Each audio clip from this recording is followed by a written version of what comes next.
Hi, Andrew Myams here from Intuitive Finance. Who's done a loan application lately and all of a sudden been asked to justify their living expenses? I've never had to do that before. No, what we're being asked now is to categorise and justify our living expenses more than we ever have.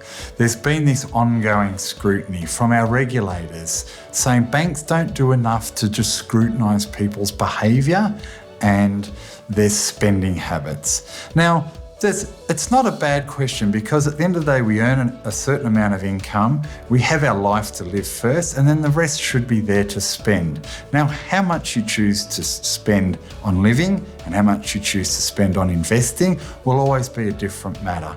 But what happens is when you take on debt, you'll always modify your behaviour. One of the things that's happened recently is ASIC took Westpac to court, saying that Westpac weren't doing enough in their loan applications to justify how much it costed people to live. They used what they call a living expenses measure, and they call it a HEM index. There's a few different things you can call it. There's a whole range of things, but they used a measure to justify a basic living expense category. Now, it's a reasonable approach. Is it right because they didn't fully analyse? Maybe not, maybe so. But no one's yet been able to prove to me that it has been a bad measure. And you know what? Justice Nye Perham of the Federal Court also believed that ASIC weren't able to make that case, that Westpac had done a reasonable job. Now, I agree, we should do some analysis, but being able to pair aside what's discretion and what's a basic living expense needs still some work to go. If you have children in private school, that's an option you choose to take up. It's not mandatory, you don't need to. There's lots of people that can't afford to. So that's an expense you don't need to necessarily have. As Justice Perham said, if he chooses to eat Wagyu and drink a bottle of Grange every night before he has a home commitment, good on him, he has no other commitments. But what we've seen happens is as soon as people have a home or a home loan or investment loans or any debt, they modify their behaviours to ensure they can meet their commitments. Australians will eat dog food before they'd lose their house. That's a proven fact. So we still need to enter into this debate. Yes, should we be looking at the way people spend their money? Absolutely. Do we want to put people at risk? No. If you see someone with gambling, with often drinking and things like that, we should be looking at that and saying, are these clients at risk of not meeting their commitments? Without question. But if they're just living their lives, surely there's some discretion in everybody's lives. Surely you have a choice to go on a holiday. Do you have to? No. Should you? Absolutely. You only get one life after all. But all the naysayers and the do-gooders out there saying, we've got to do more. I've had enough of it, right?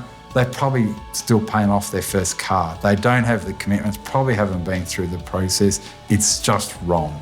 So we need to do some assessment. We need to do some analysis, but the HEM measures and the living expense measures are right. They're a reasonable justification for what people do live in certain circumstances and how they may or may not live. So hopefully ASIC are now contesting it. Hopefully it gets to the full court of the Federal Court and gets thrown out. They're just arguing for the sake of arguing. They haven't been able to make a reasonable case.